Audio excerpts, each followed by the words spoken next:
नमस्कार. टिपू सुलतान. टिपू सुलतान हा आपल्या चर्चेचा विषय आहे आणि या चर्चेच्या विषयावर टिपू किती दयाळू होता, किती मायाळू होता याबाबतची चर्चा खूपच रंगत असते. टिपू किती ग्रेट होता हे सांगणारी माणसं सुद्धा आपल्याकडे आहेत. याच टिपूचं समग्र चरित्र मी तुम्हाला सांगणार आहे. माझी विनंती आहे तुम्हा सगळ्यांना की टिपू सुलतान किंवा अन्य विषय आले की हा व्हिडिओ चालला नाही पाहिजे याची व्यवस्था करणारी माणसं आहेत. त्यामुळं जे बघतायत त्यांनी यावर सकारात्मक कमेंट करावी, लाईक नक्की करावं, कारण आपल्या कमेंटच या व्हिडिओला चालवण्यासाठीच्या उपयुक्त ठरणार आहेत. कारण या आधीचा एक व्हिडिओ असाच दाबला गेला आहे. त्यामुळे विनंती आहे की कृपया आपण सकारात्मक कमेंट कराव्या, लाईक करावं, ज्यांना आवडतंय त्यांनी सांगावं. चला टिपू सुलतानवर बोलूया. ज्या टिपू सुलतानचा उदो महाराष्ट्राच्या काँग्रेसच्या नेत्यांना करावा वाटतोय, ज्या टिपू सुलतानचा उदो उबाठा गटाच्या नेत्यांना करावा वाटतोय, तो टिपू सुलतान आहे तरी कोण आणि कसा वागला होता. टिपू सुलतान 1782 साली सत्तेवर आला. सत्तेवर येताना ओडियार घराण्याची काय वाट लावली याची कल्पना आपल्याला आहेच. टिपू सुलतानच्या अन्यायाच्या कथा सगळेच सांगतात. खास करून मलकोटमध्ये टिपू सुलताननी काय केलं, तिथे दिवाळी कशी साजरी होत नाही, हेही सगळे सांगतात. कृष्णराज ओडियारचा सरदार एक अय्यंगार होता आणि तो मलकोटचा होता. त्यामुळे मलकोटवर तो कहर टिपू सुलताननी बरसावला. 1782 पासून टिपू सुलतान सत्तेवरती आलेला होता आणि त्याचं निधन 1799 साली झालं. 1782 ते 1799 असा एकूण टिपू सुलतानचा कालावधी. टिपू सुलतानच्या चांगुलपणाच्या कथा ज्या सांगितल्या जातात त्या 1792 ते 1799 या 7 वर्षाच्या काळातल्या आहेत. कारण या काळातच टिपू सुलतानला उपरती झाल्यासारखं वाटत होतं. 1792 साली त्याला ज्योतिषाने सांगितलं, टिपू सुलतानचा ज्योतिषावर फार विश्वास होता. ज्योतिषाने सांगितलं की तुमचं आयुष्याचं भलं करायचं असेल तर तुम्ही दानधर्म करा, देवळं तोडू नका, आता तोडू नका, देवळं वाचवा हे सांगितलं. आणि 1792 पासून पुढे टिपू सुलतान काही मंदिरांना देणग्या देऊ लागला, काही जागा देऊ लागला. 1792 ते 99 या काळातील त्याच्या कारकिर्दीला फारच धार्मिक कारकिर्द म्हणून गणलं जातं आणि त्याच्या आधीची कारकिर्द मात्र कोणी बघत नाही. टिपू सुलतान खरा किती क्रूर होता हे मलकोटवरून तर आपल्याला कळतंच, पण साधारण 92च्या आधी 91, 90, 89, 1700च्या काळातला सांगतो विषय मी. त्या काळात टिपू सुलतान कसा वागत होता हे आपल्याला बघावं लागेल.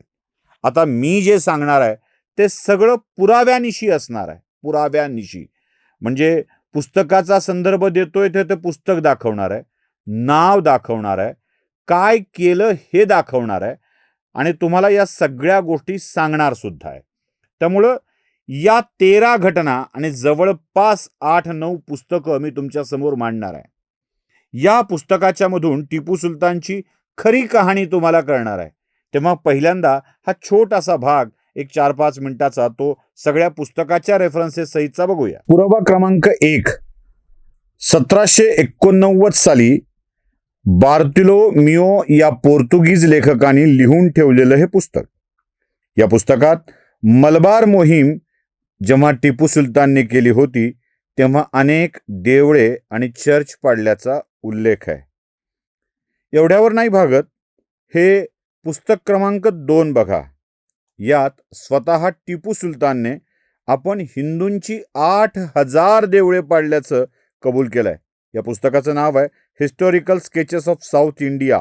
मार्क विलनं लिहिलेलं पुस्तक आहे. यातल्या 331 आणि 332 पानावरती हा उल्लेख तुम्हाला सापडेल. या 2 घटना 1789 सालच्या आहेत.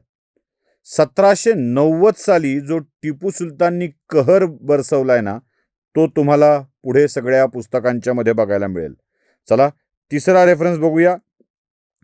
अर्काट या भागामध्ये टिपू सुलताननी देवळे पाडली याचा स्पष्ट उल्लेख sketch of the war with Tipu Sultan या पुस्तकामध्ये पान क्रमांक 202 आणि 204 वर करण्यात आलेला आहे. चला चौथं पुस्तक बघूया. पलक्कडचा राजा कल्लेकुलम यांनी टिपूने पाडलेले मंदिर परत बांधले असा या पुस्तकामध्ये उल्लेख आहे. फ्रान्सिसी बुखानन नावाच्या लेखकाने लिहिलेलं पुस्तक आहे. रिपोर्ट जर्नी ऑफ मद्रास या पुस्तकातला हा उल्लेख आहे. पलक्कडच्या राजांनी पुनर्बांधणी केल्याचा. पुनर्बांधणी केली आहे म्हणजे ते पाडलं होतं आणि कोण पाडलंय याचा पण उल्लेख याच्यामध्ये आहे. चला पुस्तक क्रमांक 5 बघूया.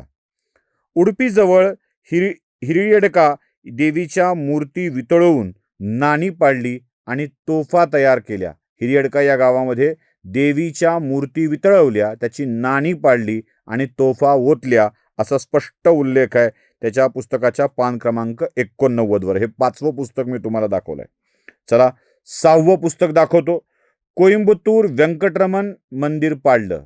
कोइंबतूर शहरातलं व्यंकटरमणा मंदिर पाडलं आणि याचा उल्लेख दुसरा तिसरा कोणी करत नाहीये तर रामचंद्र राव पंगानुरी नावाचा टिपूच्या दरबारातला एक नौकर आहे, त्यानं लिहिलेला या संदर्भ आहे आणि त्याचा उल्लेख मेमरीज ऑफ हैदर नावाच्या पुस्तकामध्ये आहे. 7वा रेफरन्स बघूया. बाळापूर नंदीगड या गावामध्ये पार्वतीच्या मूर्ती, माता पार्वतीच्या मूर्ती लाथ मारून टिपूने पाडल्या आणि त्या फोडल्या असा उल्लेख आहे आणि हाही रेफरन्स रामचंद्रराव पंगानुरी हाच देतो आहे. 8व्या क्रमांकाचं पुस्तक बघूया. केरळ जिल्ह्यातल्या वायनाड, जिथून राहुल गांधींनी प्रतिनिधित्व केलंय, तिथे एक गणपतीचं मंदिर होतं. हे गणपतीचं मंदिर टिपू सुलताननी तोडलं याचा उल्लेख पुस्तकात नव्हे केरळच्या राजपत्रात आहे. गॅझेटियर ऑफ केरळ स्टेट या पुस्तकातल्या 231 क्रमांकाच्या पानावर याचा स्पष्टपणे उल्लेख तुम्हाला सापडेल.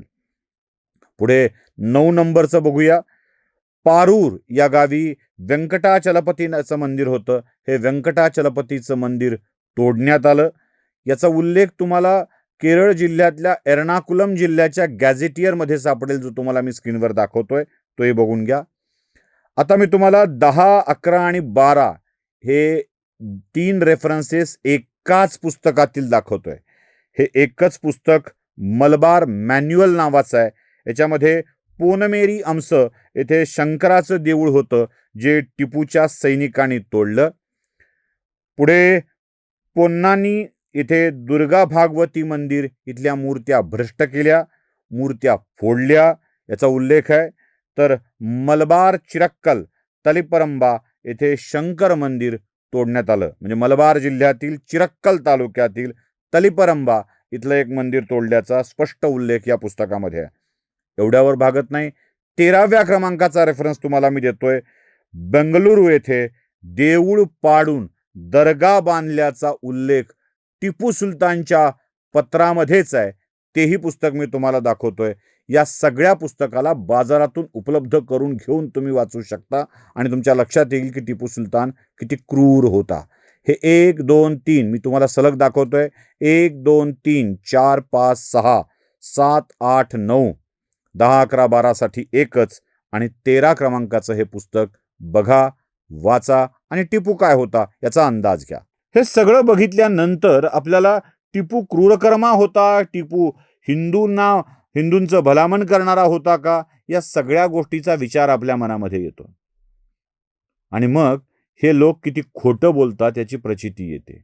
अहो, एवढी देवळं पाडणारा, मूर्ती भ्रष्ट करणारा टिपू सुलतान म्हणून, या देशाच्या स्वातंत्र्याचा रक्षक म्हणून आम्ही बघावा तरी कसा, ज्यानं मराठ्यांच्या वरती हल्ला करण्यासाठी मोगलांना बोलवलं, जमेल तेवढ्या मुस्लिम सरदारांना बोलवलं आणि हल्ला घडवून आणला, या टिपूला आम्ही आमचा कसा म्हणावा. आणि या टिपूचं कौतुक करण्याच्या बदल्यात गागा भट्टांना शिव्या घालणाऱ्या त्या काँग्रेसच्या पंटर अध्यक्षाला काय बोलावं. बस एवढंच सांगावं त्यांना की जा बाबा, मतांसाठी आपलं नाव सुद्धा बदलून घ्या आणि रोज फात्या पडायला सुरुवात करा. इतकंच. नमस्कार. स्वधर्म जागृतीचा विधायक